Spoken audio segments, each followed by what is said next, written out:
આપનું સ્વાગત છે। અંકલેશ્વર જીઆઈડીસીમાં શ્રી છત્રપતિ શિવાજી મહારાજ સ્મારક પાસે શ્રી શિવાજી મહારાજના જનેતા રાજમાતા આઈ શ્રી જીજાબાઈની જન્મ જયંતિની ઉજવણી કરવામાં આવી। શિવકારી માવડી ગ્રુપ સુરત અને આઈ શ્રી જીજાઉ નારી શક્તિ મહિલા મંડળ અંકલેશ્વર ખાતે શ્રી છત્રપતિ શિવાજી મહારાજની પ્રતિમા અને પ્રતિમાની આજુબાજુમાં તેમના સ્વચ્છતા અભિયાનનો 331મો રવિવાર અંકલેશ્વર ખાતે ઉજવાયો।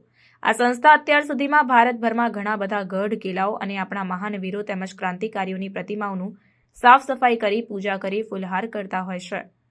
રાજમાતા શ્રી જીજાબાઈની જન્મ જયંતિ પ્રસંગે અંકલેશ્વર ખાતે શ્રી છત્રપતિ શિવાજી મહારાજની પ્રતિમાની સાફ સફાઈ કરી વિધિપૂર્વક પૂજા આરતી કરી ફૂલહાર પહેરાવી મા જીજાઉની જન્મ જયંતિની ઉજવણી કરવામાં આવી। આ પ્રસંગે અંકલેશ્વરના ધર્મપ્રેમી જનતા અને મહારાષ્ટ્રીયન સમાજના લોકો ખૂબ મોટી સંખ્યામાં હાજર રહ્યા હતા। આ સંસ્થા દ્વારા એક સંદેશ આપવામાં આવ્યો કે આપણે પ્રતિમાનું અનાવરણ તો કરીએ છીએ, પરંતુ તેની સાફ સફાઈની જવાબદારી પણ આપણે સ્થાનિક સંગઠનોએ લઈ પ્રતિમાનું સન્માન જળવાય તેવો સંદેશો પાઠવ્યો હતો।